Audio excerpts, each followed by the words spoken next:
আমার স্বামী আমাকে খুব মারধর করে, দিন-রাত অত্যাচার করে। কিন্তু সবকিছু সহ্য করেও আমি তার সাথে সংসার করে যাচ্ছি। কারণ আমি এখন প্রেগনেন্ট। আমার যখন ১৪ কিংবা ১৫ বছর বয়স, তখন বাবা-মা আমাকে জোর করে বিয়ে দিয়ে দেয়। মনে হচ্ছিল তখন আমি তাদের পরিবারে বোঝা হয়ে গিয়েছিলাম। আশেপাশের মানুষজন বাবা-মাকে নাকি অনেক কথা শোনাতো। আমি নাকি অনেক বড় হয়ে গিয়েছি। আমার বাবা-মা আমাকে এখনো বিয়ে দিচ্ছে না কেন? তাই এক প্রকার বাধ্য হয়েই আমার বাবা-মা আমার জন্য বিয়ে ঠিক করলো। কিন্তু যার সাথে আমার বিয়ে ঠিক করেছে, তাকে বিয়ে করার কোনো ইচ্ছাই আমার ছিল না। কারণ ওই ছেলেটা ছিল একটা নেশাখোর। যাই হোক, আমাদের বিয়েটা হয়ে গেল। আমার স্বামী প্রতিদিন রাতে নেশা করে এসে আমাকে প্রচন্ড মারধর করত। শারীরিকভাবে অনেক অত্যাচার করত। এমনকি তার পরিবারের লোকজনও আমাকে ভালো চোখে দেখে না। যেখানে আমার স্বামী আমাকে ভালোবাসে না। আমার কোনো কাজে সে আমাকে সাপোর্ট করে না। মোট কথা আমাকে সে তার দুচক্ষে সহ্য করতে পারে না। সেখানে শাশুড়ি কিংবা ননদরা আমাকে কিভাবে ভালোবাসবে? তবুও সবকিছু মেনে নিয়ে মুখ বুজে সংসার করছিলাম। কিন্তু আমার শাশুড়ি এবং ননদরা মিলে আমাকে কলঙ্কিত করে তাদের বাড়ি থেকে বের করে দেয়। এর কিছুদিন পর আমার স্বামী আমাকে ডিভোর্স দিয়ে দেয়। সমাজের চোখে আমি হয়ে গেলাম ডিভোর্সি নারী। যাই হোক, এর কিছু মাস পর আমার ফ্যামিলি আমাকে আবারও আরেকটা ছেলের সাথে বিয়ে দিয়ে দেয়। ভেবেছিলাম আমার এই সংসারে আমি সুখের মুখ দেখতে পারবো। কিন্তু না, যার কপালে সুখ লেখা থাকে সে এমনি এমনি সুখের মুখ দেখতে পারে। আর যার কপালে সুখ লেখা থাকে না, সে যত যাই করুক কখনো সুখের ছোঁয়া পায় না। দ্বিতীয় বিয়ে করার পর প্রথম ২ মাস আমি বেশ ভালোই ছিলাম শ্বশুর বাড়িতে।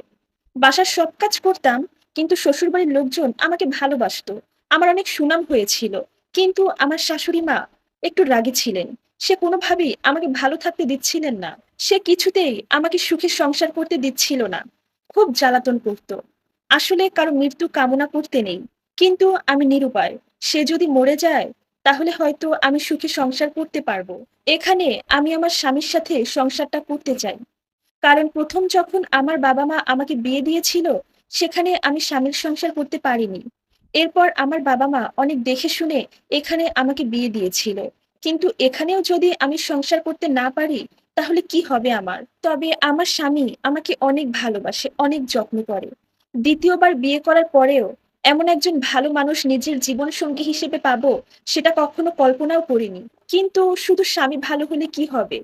এখানে আমার শাশুড়ি আমাকে একটুও ভালোবাসে না। আর তার জন্য আমি মন দিয়ে সংসারটাও করতে পারছি না। আমাকে সবসময় কথা শোনাতো।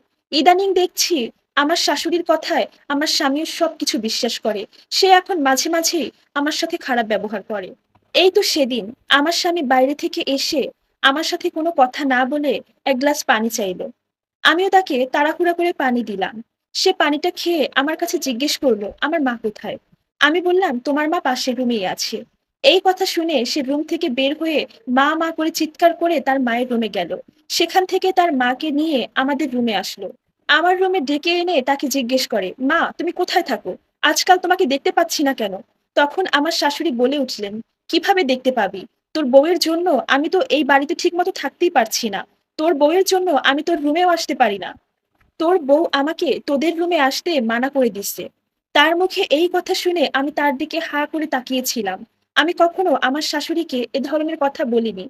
আমার শাশুড়ি বলতে লাগলেন, "হ্যাঁ, আমি মানলাম। তোর বউ বাড়ির সব কাজ করে। সবকিছু সে গুছিয়ে রাখে। তার মানে এই না যে সে সবসময় আমাকে কথা শোনাবে।"